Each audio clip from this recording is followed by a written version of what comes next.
Good evening, everyone. I'm Riley King, and welcome to the Riley King Newscast right here on the Riley King Network. Let's begin.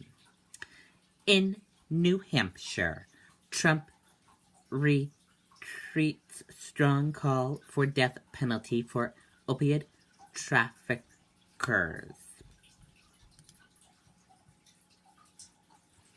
Calling the opiate epidemic a scourge, but promising that it will be defeated, President Donald Trump returned to New Hampshire Monday to unveil a board plan to combat the crisis.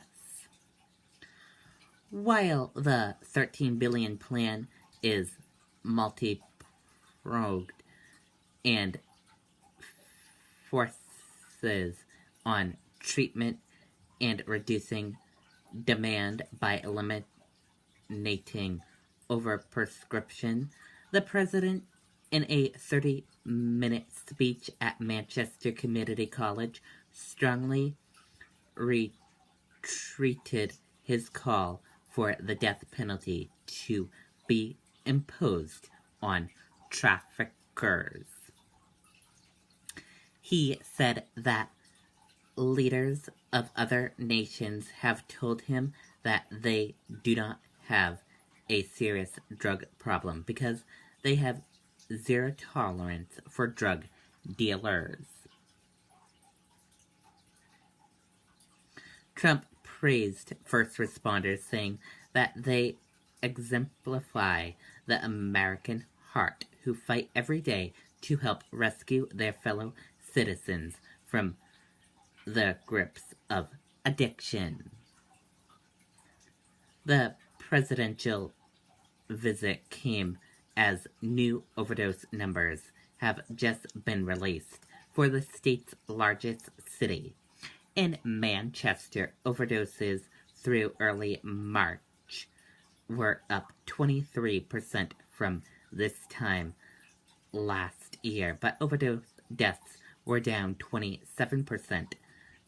In Nashua, overdose were up 28%, but deaths were down 38%.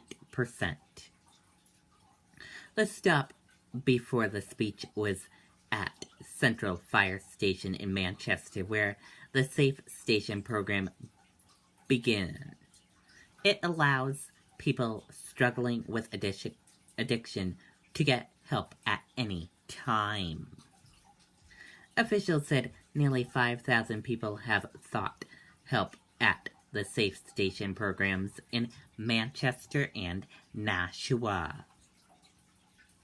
Over the weekend, the White House released some of the details of the plan. The plan calls for reducing demand with education, awareness, and preventing doctors from overprescribing painkillers. The plan also calls for cutting the flow of drugs by inspecting high-risk shipments at the border and seeking the death penalty for traffickers who appropriate under current law. It would also give more money to those fighting addiction by expanding across to treatment and improving Medicaid reimbursements to those programs. Protesters gathered at Veterans Park in Manchester before the visit. Organizers said the president has cut funding before and is taking the wrong approach when it comes to the drug crisis, especially by calling for the death penalty. The president returned to Washington after delivering his speech, officials said.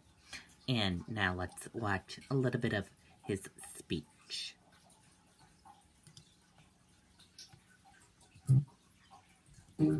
Oh, you don't look so hot.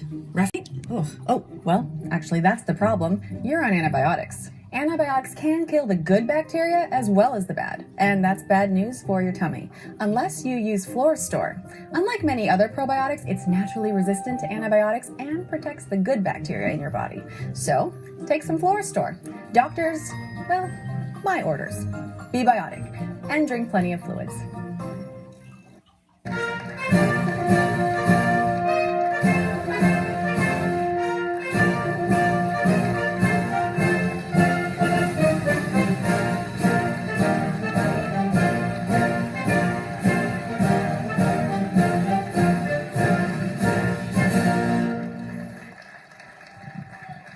Thank you to our First Lady, Melania, who has been so incredible.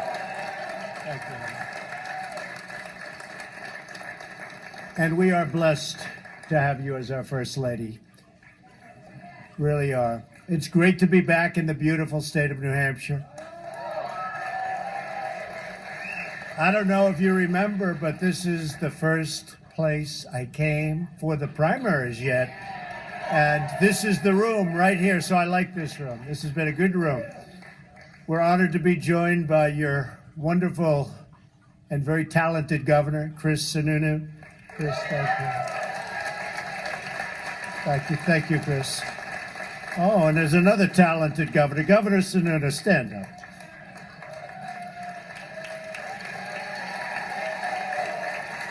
I have to tell you, there was nobody tougher on Trump at the beginning. It's true. There was nobody on television tougher. Okay, and that is part of his speech. If you want to watch that whole video, we will share the link with you on the Riley King Network Facebook page.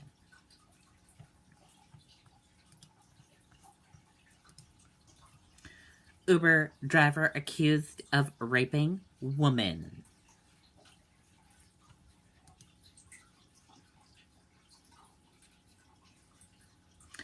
Let's take a listen to the video from WCVB Boston.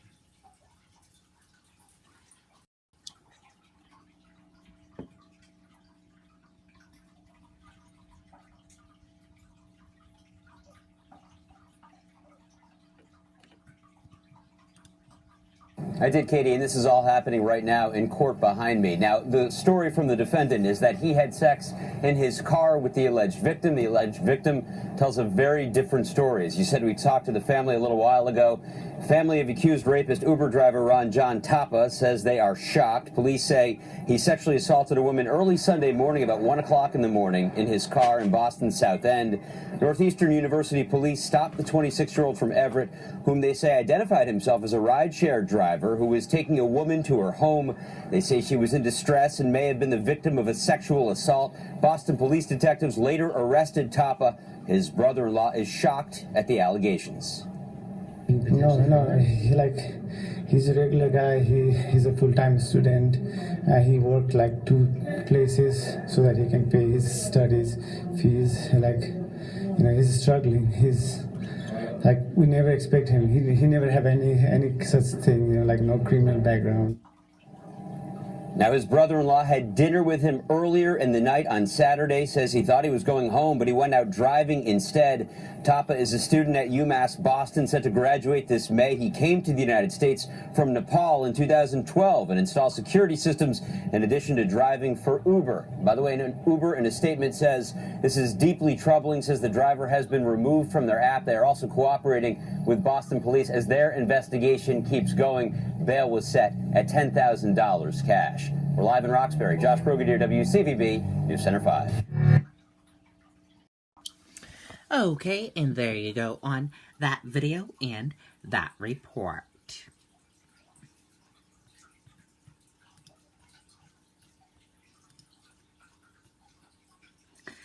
State to comply with court order on Down East prison.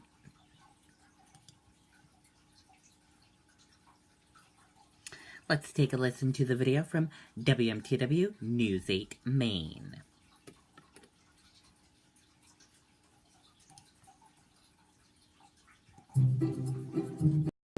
Oh, you don't look so hot. Rough night? Ugh. Oh, well, actually that's the problem. You're on antibiotics. Antibiotics can kill the good bacteria as well as the bad, and that's bad news for your tummy, unless you use Florastor. Unlike many other probiotics, it's naturally resistant to antibiotics and protects the good bacteria in your body. So, take some Florastor. Doctors, well, my orders. Be biotic, and drink plenty of fluids. News we just got in. Governor LePage says his office will be complying with a court order by allowing the Downey's Correctional Facility to reopen. The governor's office says the facility will operate, though, at minimal staffing and with a minimal number of inmates because funding is still set to run out in June. Governor LePage also ordered the Department of Corrections to continue with the preparations to ultimately close the prison at that point. Last week, a judge ruled that LePage didn't have the authority to shutter the prison, which he did by having all the inmates removed last month. As we get more details on this, we'll continue to bring you the updates here on air and your news app. Meg?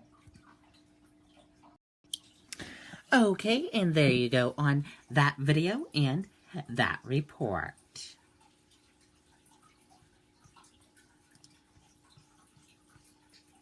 And now let's take a look at your U.S. markets and see how your U.S. markets closed for this Monday evening. And here's a look at the U.S. markets. Your Dow Jones Industrial Average closed in the red and went down. Your Nasdaq closed in the red and went down. S&P 500 closed in the red and went down. CNBC IQ 100 closed in the red and went down. Gold closed in the green and went up. Oil closed in the red and went down. US 10-year closed in the green and went up. Euro/USD closed in the green and went up. And VIX closed in the green and went up.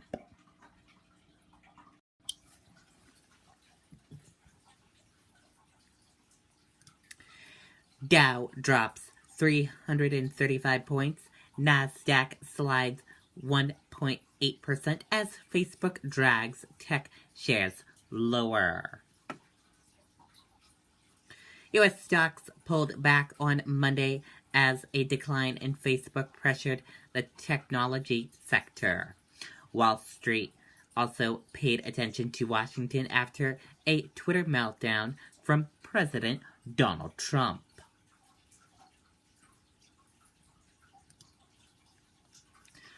Woman killed by self-driving Uber car identified.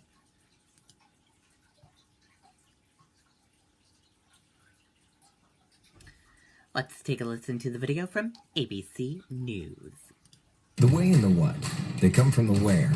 Which you prefer? Cold toes or wet hair? And if you and I, we could only choose one, it would not be the same, it would be close by a ton. Like the turn that you made or his favorite band's name, we are what we choose, and it's never the same. When you play outside, no matter the weather, what sets you apart is what brings us together. Visit jpeakresort.com/deals to get $200 of vacation extras.